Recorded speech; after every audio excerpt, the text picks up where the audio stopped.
Partnerships in health and science have become especially important during the COVID-19 pandemic. The World Health Summit is set to begin tomorrow in Berlin, and digitally, science, politics, the private sector and civil society are represented at the three-day event. Let's speak to one of the African voices who will be participating, Professor Kelly Chibale, who's the Director of the Drug Discovery and Development Center at the University of Cape Town. Thank you so much, Prof, for your time. We do appreciate it.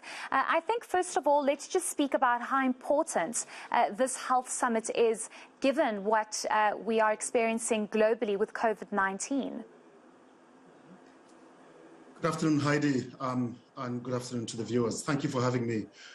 This is a really, really important summit because I think that it's unprecedented in the history of humanity that we experience this COVID pandemic. I think that it will give us an opportunity to really reflect on how we can come together as a community of human beings to really tackle this significant health challenge posed by the COVID-19 pandemic. Speak to us the importance of actually coming together, especially when it comes to what has been dubbed as vaccine hogging and how the African continent has suffered immensely with being last in line to get the vaccines. How a summit like this with over 100 nations, 400 speakers and 6,000 participants should surely hear the message to say we should not be hogging vaccines or any kind of medicine. This is so important, Heidi, for the very, very simple reason that this is not an epidemic that affects a particular region of the world. This is a pandemic, meaning that globally we're all affected by this, and that actually we're not going to solve this problem through a kind of a piecemeal initiative because we know exactly how this virus and pandemic can travel across borders. Closing borders is not a solution.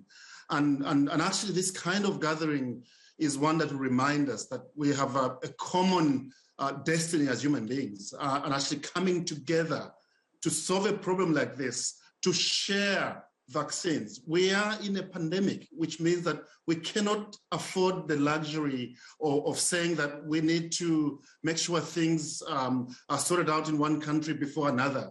We are in a pandemic, so we cannot afford delays. And I think that it's really, really important for everyone to understand that unless we are able to provide access to these vaccines, countries that think that they have a solution today because they have vaccine stocks, tomorrow will find themselves in a very difficult situation with another type of variant that might arise because the rest of the world is not having access to vaccines. It's a very unfortunate situation. Speak to us about the current vaccine IP debates and whether or not that is an important discussion to have, not only because of this health summit, but to get access to vaccines and allow countries to have that IP, how crucial it is to fight this pandemic. Heidi, first of all, I want to start by saying that intellectual property, IP, is very important. IP is an enabler. It's important to protect IP and to respect IP. I think that's very, very important.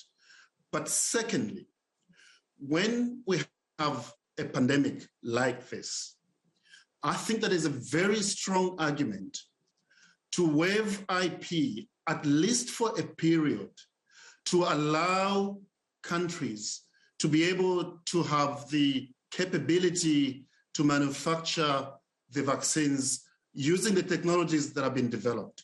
Now, there is absolutely no question that it really is incumbent upon every one of us to really consider waiving IP, and government should advocate for this. There's no question about it, because we are in the pandemic. And of course, we have to respect intellectual property. However, I think it's also very important that we balance the need to waive IP and the realities on the ground. What are the realities on the ground? Speaking from my continent of Africa, we have to accept the reality that today, even yesterday, if IP was waived, and it should be waived in a pandemic, that's not going to solve the crisis immediately.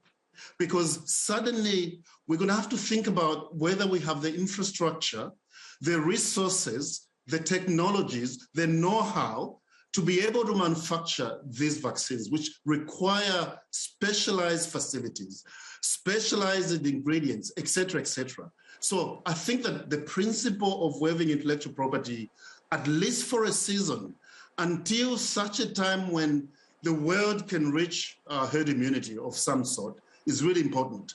But the other aspect is that we need to really approach this with humility and understand that it's not going to be an overnight solution, that we're going to start engaging with all the partners involved, the innovators, the originators of the innovation, so that we can really facilitate technology transfer, to be able to have the knowledge, the know-how, and the infrastructure to be able to produce vaccines.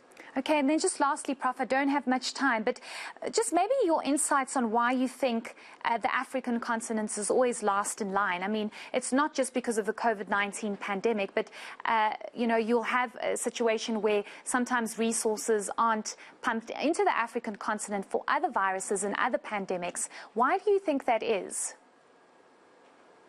Well, first of all, I think, you know, we've forgotten how Africa is actually very resilient. We don't even have to look beyond how Africa managed the Ebola vaccine. And I think that the Ebola virus, not vaccine, I think provided a blueprint of how Africa can come together, mobilize resources and financing mechanisms to tackle an epidemic or a pandemic of this sort.